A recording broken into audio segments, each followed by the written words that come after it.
here we have Harris saying that the killing of the Hamas leader is an opportunity to end the genocide in Gaza.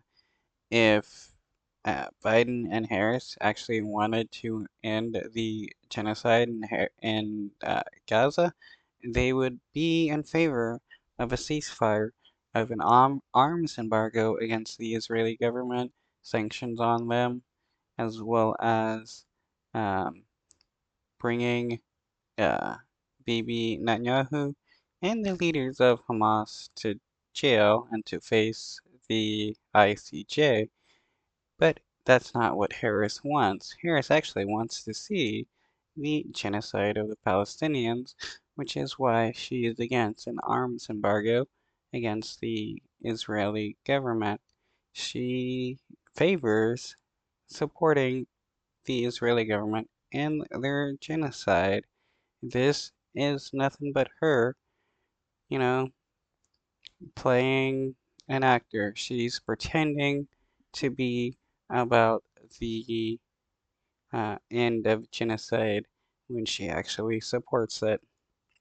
Today, Israel confirmed that Yahya Sinwar, the leader of Hamas, is dead, and justice has been served. And the United States, Israel, and the entire world are better off as a result. Sinwar was responsible for the killing of thousands of innocent people, including. And the Israeli government is responsible for the deaths of hundreds of thousands of innocent civilians in Palestine, but Harris doesn't care about that. Including the victims of October 7 and hostages killed in Gaza. He had American blood on his hands. And Netanyahu also has American blood on his hands, but Harris does not talk about Biden does not talk about that. The Israeli government could kill half of the United States, and people like Biden and Harris would say nothing about that. Today, I can only hope that the families of the victims of Hamas feel a sense and measure of relief. What about the victims of the IDF? Should they feel relief because of this? What is she going to do to them as much as she wants to help the Israeli government? The Israeli government has killed hundreds of thousands of innocent people. Yet Harris does not care about that, while she wants to pretend to be about, uh, human rights and freedom. Sinwar was the mastermind of October 7, the deadliest day for the Jewish people since the Holocaust. A terrorist attack that killed 1,200 innocent people and included horrific sexual violence and more than 250 hostages taken into Gaza, including 7 Americans, living and deceased, who remain in captivity. She wants to talk about Americans being held hostage, but she won't talk about the Americans being killed by the Israeli government. What about the Canadian American that was killed, um, who was an aid worker for the World Central Kitchen? What about the Palestinians American killed by Israeli settler terrorists? Why won't Harris talk about them? A terrorist attack that triggered a devastating war in Gaza, a war that has led to unconscionable suffering of many innocent Palestinians. All she can say is many innocent Palestinians. She can't say the hundreds of thousands of innocent civilians. Why is it that she still calls it a war when it's not a war? This is not a war. This is a genocide. When you have one government that can actually starve millions of people, it's not it's not a war. It becomes a genocide. And greater instability throughout the Middle East. Israel has a right to defend itself, and the threat Hamas poses to Israel must be eliminated. Okay, and Palestinians have the right to defend themselves.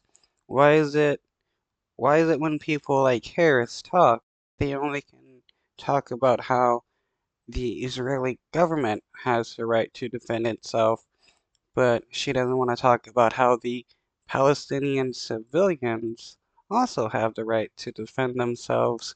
They have the right to defend themselves against an illegal occupation, which, under international law, an occupation, the occupying government has no true right to self-defense. The only people that have the right to self-defense are the people being occupied, and the Israeli government is considered to be an occupying force. Today, there is clear progress toward that goal. Hamas is decimated, and its leadership is eliminated. This Yeah, but it's not like they're not going to put forth another leader of the group. So, one person does nothing. These people want to act like you kill the leader, then that means the entire group like somehow surrenders or something. No, freedom fighters are going to keep fighting no matter what. moment gives us an opportunity to finally end the war in Gaza. And it must end such that Israel is secure, the hostages are released, the suffering in Gaza ends, and the Palestinian people can realize their right to dignity, security, freedom, and self-determination. Okay, if we want to have Palestinians have the right to dignity, freedom, and self-determination, you got to stop funding the Israeli government and allowing the Israeli government to do whatever they want and violate whatever international law that they want. This is, again, just Harris lying about how she's just pretending to care about the plight of the Palestinians while at the same time wanting to arm and fund the Israeli government. You cannot say you're for like a two-state solution while every single time in the UN, the United States votes against any kind of two-state solution. And it is time for the day after to begin without Hamas in power.